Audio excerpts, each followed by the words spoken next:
In today's experiment, we're going to be determining the percentage of hydrogen peroxide in an over-the-counter sample of hydrogen peroxide, which normally runs around 3%. To do that, we're going to use potassium permanganate. Potassium permanganate is a purple solution, and it's supposed to be about 0.1 molar. We are going to determine the molarity so we're accurate in our calculations. To do this, we're going to do 3 titrations. We are going to weigh out 3 samples of sodium oxalate, a very high standard purity, usually about 100%, and we'll weigh out those samples, titrate those. Now, to titrate those, we are going to have to heat our solution to approximately between 60 to 70 degrees Celsius, which is quite a high temperature, and the reason we have to heat it is the kinetics of the reaction require that higher temperature.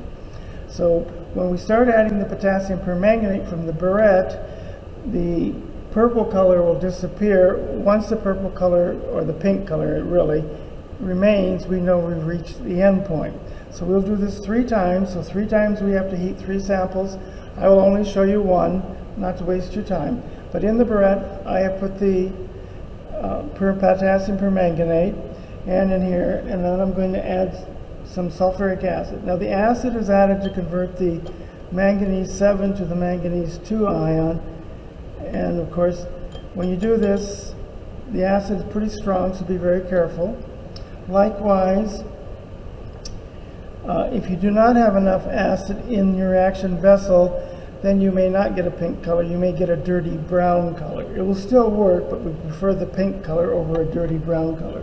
So right now, I have my stir bar turning. I have the temperature on, and the temperature of my sample at night right now is about 60. So I want it between 60 and 70. If it shoots up above that number, you don't have to worry, because when you add the permanganate, which is at room temperature, it will immediately, which is about 20 degrees, it will drop the temperature in your reaction vessel very quickly. So I make sure I line this up.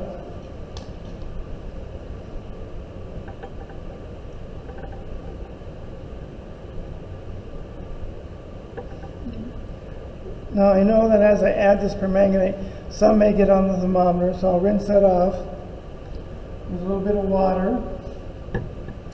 And I put in approximately a little over 0.2 grams of sodium oxalate. That's my standard. So now, when I add this, I should see a pink color stay, and then it should disappear immediately. Okay, notice the color went away immediately. So then I can start adding my permanganate. And notice the color is disappearing as I add it. But once that color stays, I know I've reached endpoint. Again, I'll run this trial 3 times at high temperatures.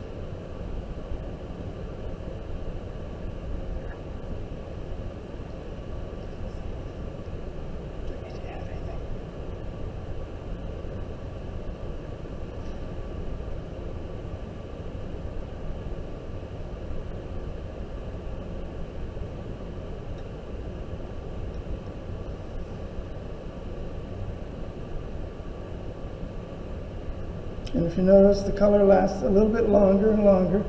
That means I'm getting closer to the end point. You'll also notice that in this titration, we do not have to use an indicator because our permanganate is colored and our solution is colorless. So we do not have to use an indicator. The color change is our indicator.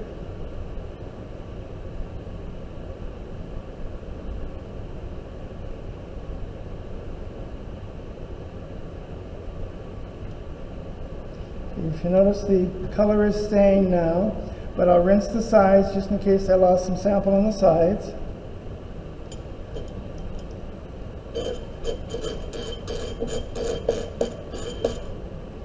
Okay, so it's done reacting, so that's my end point. And so now I'll read my burette and make that recording in the data table.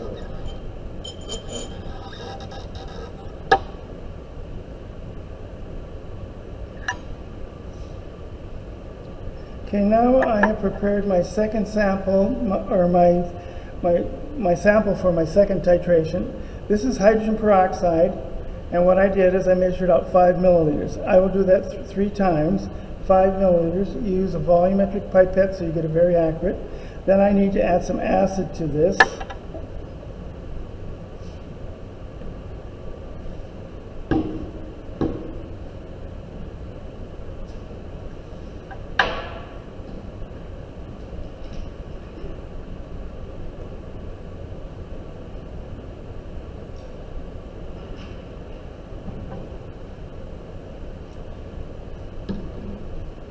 So I will put my Erlenmeyer flask on my stir plate.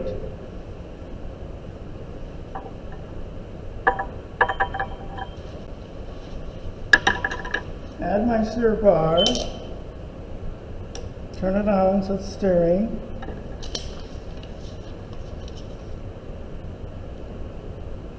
Add my acid.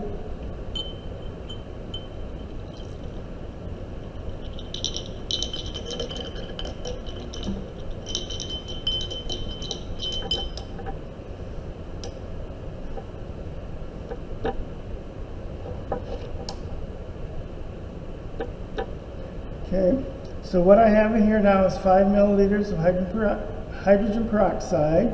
I put some acid in there, and then again my pipette here has the potassium permanganate. Now I want to titrate this until I see a pink color, so the reaction is the same, and I'll do this 3 times. So I'll have 3 Erlenmeyer flasks, each with 5 mils of HCl and potassium, or not potassium, hydrogen peroxide.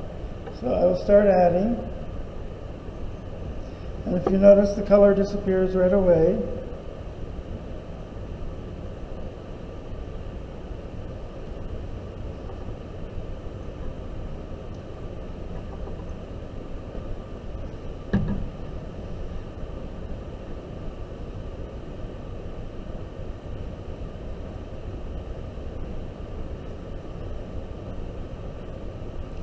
And if you notice, there's a gas being given off, and that is the oxygen gas as the hydrogen peroxide decomposes by the reaction. Again, this reaction does not have to be heated. I can add my permanganate rather fast because I'm not seeing a color change, but I'll slow down.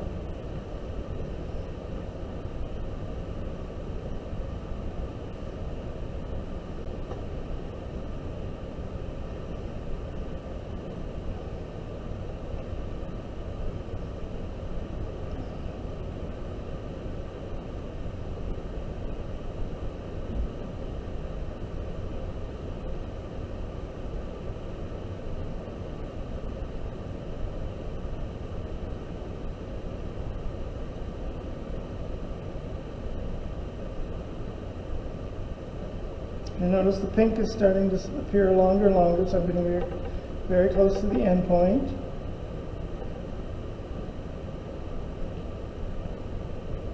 Okay, it's turned pink, but again I want to rinse my sides in case some of my sample splashed up on the sides of my flask.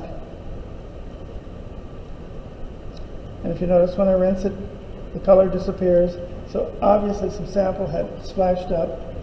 So let's go with 1 drop, and hopefully that makes the change.